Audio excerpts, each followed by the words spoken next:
सभी सनातनियों को हमारे प्यार भरे राम राम। सनातनियों, माघ मास की इस पवित्र बेला के अंदर जब सभी हमारे परिवार वाली माताएं बहनें व्रत रखती हैं, दान करती हैं, जप तप करती हैं, जो यथाशक्ति यथा भक्ति जितना हो सकता है उतना करती हैं, तो आज के इस दौर में, आज के इस युग के अंदर हमें भी थोड़ा सा सहयोग करना चाहिए। माघ मास से संबंधित जो भी जानकारियां हमारे पास नहीं है वो हमें इकट्ठा करनी चाहिए और वो अधिक से अधिक लोगों तक पहुंचानी चाहिए। यही सोच लेकर हम लोग आपके सामने हाजिर हुए हैं। एक छोटा सा प्रयास, एक छोटी सी हमारी इच्छा है कि माघ मास का संपूर्ण मास जो है, पूरे 30 की 30 दिन जो है, हम थोड़ा सा डिजिटलाइज करते हैं और इसको अपने YouTube चैनल पर वीडियो के माध्यम से अधिक लोगों तक पहुंचाने का एक प्रयास करते हैं। और हमारा प्रयास जो है वो आप लोगों के सहयोग से जो है वो जन जन तक पहुंचेगा। अधिक से अधिक लोगों तक हमारा जो प्रयास है वो एक सफलता की तरफ पहुंचेगा। तो आपने करना सिर्फ इतना है कि इस वीडियो को अधिक से अधिक लोगों तक सिर्फ शेयर करना है। शेयर करने के बाद आपने इस वीडियो को जो है अधिक से अधिक लोगों को ये बोलना है कि इसे पूरा जरूर देखें, स्किप मत करें, क्योंकि ये माघ मास की जो कथा है वो शुरू से एंड तक देखेंगे तभी समझ में आएगी। तो माघ मास को अधिक से अधिक लोगों तक पहुंचाने के प्रयास में हम लोग शुरू करते हैं आज की इस वीडियो। कल हमने शुरू किया था अध्याय नंबर 1, राजा दिलीप का आखेट वृतांत जो है वो बताया था, किस तरह से भगवान शंकर जो है वो माता पार्वती को बता रहे हैं और ऋषि जो है वो कह रहे हैं कि सबसे पहले जो ये कथा थी ये भगवान शंकर ने माता पार्वती को बतलाई थी। तो ये जो कथा थी राजा दिलीप की कथा थी और राजा दिलीप जैसे शिकार कर रहे थे। पूरी वीडियो जो है वो हम आपको डिस्क्रिप्शन में लिंक दे देंगे पहली वीडियो का, तो वो देख लेना।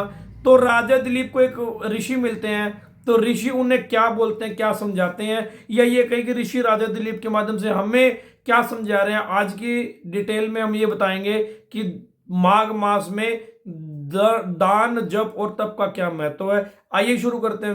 तो माघ मास का प्रथम अध्याय जो है वो हमने कल पढ़ा था। आज हम शुरू करते हैं द्वितीय अध्याय, जिसके अंदर है स्नान, ध्यान व दान का क्या महत्व है। हम लोग दान करते हैं, स्नान करते हैं, कहाँ पे, किस तरह से, क्या सबसे अधिक महत्व रखता है और किस तरह से हमारा पूरा प्रोसेस होता है, होना चाहिए। तो ये ऋषिगण जो है वो राजा दिलीप को समझा रहे हैं। ये कहीं कि ऋषिगण राजा दिलीप के माध्यम से हमें समझा रहे हैं और हम ये कथा पढ़ के आपको समझा रहे हैं और आप इसको फॉरवर्ड करके अधिक से अधिक लोगों तक समझा रहे हैं। तो क्या कहते हैं सूत जी?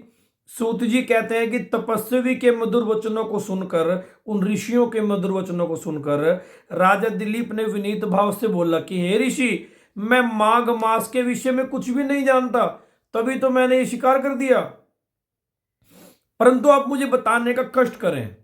ऋषि कहते हैं कि हे राजन, हिंदू धर्मावलंबी जो है उनके लिए कार्तिक, जिस तरह से कार्तिक का मास जो है वो सबसे महत्वपूर्ण है, उसी तरह माघ का मास भी हमारे लिए अति महत्वपूर्ण है।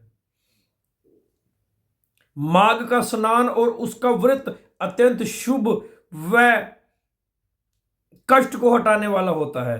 इस समय शुभ ब्रह्म बेला है, अतः निकट ही कात्यायनी नदी है जिसका उद्गम सरोवर है। अतः समय बिना समय को गवाए आप उस नदी में स्नान कीजिए तथा माघ मास का महात्म, उसकी विधि और फल अपने कुल गुरु विशिष्ट जी से जानने का कष्ट करें। वही आपको बताएंगे। इसका महत्व जो है वो ऋषि कह रहे हैं राजा दिलीप को कि इसका महत्व तो वो बताएंगे, लेकिन आप सबसे पहले बाकी नदी के अंदर स्नान कर लीजिए और बाकी सारा कुछ आपको राजा दिलीप बताएंगे।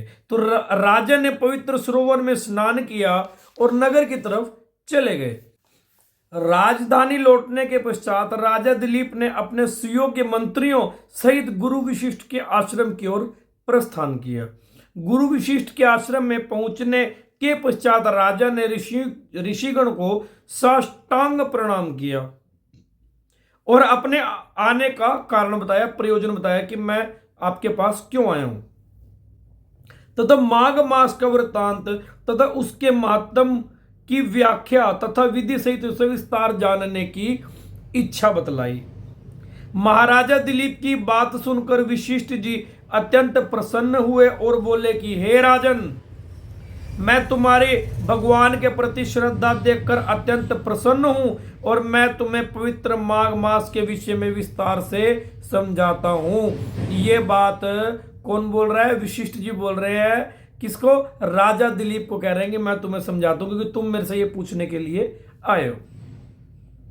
हे राजन, माघ मास अत्यंत पवित्र मास है। इस मास में पवित्र हृदय से व्रत व स्नान करने से भगवत भक्ति तथा यथाशक्ति दान देने का विधान है। माघ मास में सूर्य उदय से पूर्व अपनी निकट नदी और सरोवर में स्नान करना अति उत्तम है। यदि निकट में गंगा, यमुना और प्रयागराज तीर्थ हो तो सोने पर सुहागा है। प्रभु नाम के उच्चारण के साथ स्नान करने वाला प्राणी सीधा वैकुंठ को जाता है। अतः स्वर्ग जाने के इच्छुक व्यक्ति को प्रभु का नाम स्मरण करते हुए स्नान करना चाहिए। माघ स्नान का फल कामधेनु के समान है। इसके स्नान के फल स्वरूप परिवार सुखी, संपन्न व धन धान्य से संपूर्ण रहता है। माघ व्रत में अन्न त्याग का भी विधान है। यदि अन्न त्याग करने में असमर्थ हो तो अन्न को एक दिन में एक बार यानी कि शाम को सायंकाल व्रत की समाप्ति के पश्चात तारोगणों की छांव में करना चाहिए। व्रत के समय प्रभु स्मरण, भजन कीर्तन करना चाहिए। मकर संक्रांति में अन्न त्याग करके अदिति राजा ने 12 वर्षों तक नियम पूर्वक स्नान, ध्यान व व्रत व दान किया तो उसके फलस्वरूप उनके 12 पुत्रों की पुत्र रत्न की प्राप्ति हुई। असंधति सुमात्रा ने माघ स्नान व व्रत किए तो उनको क्या हुआ? स्वर्ग की प्राप्ति हुई। शची ने परम रूपवती व सौंदर्य प्राप्त किया और स्वर्ग में राज्य प्राप्त किया। माघ के स्नान से सुबुद्धि प्राप्त होती है, पापों का सर्वनाश होता है और प्राणी को स्वर्ग लोक की प्राप्ति होती है। माघ स्नान करने वाले प्राणी को स्नान के पश्चात जल, तप, भगवत भक्ति तथा भजन में लीन रहना चाहिए तथा यथाशक्ति दान देना चाहिए। माघ मास में दान पुण्य का विशेष महत्व है। माघ मास में गोदान करने वाला उतने समय स्वर्ग में निवास करता है जितने गौ माता के अंदर रोम होते हैं। माघ मास में गुड़ व तिल के दान का भी विशेष महत्व है।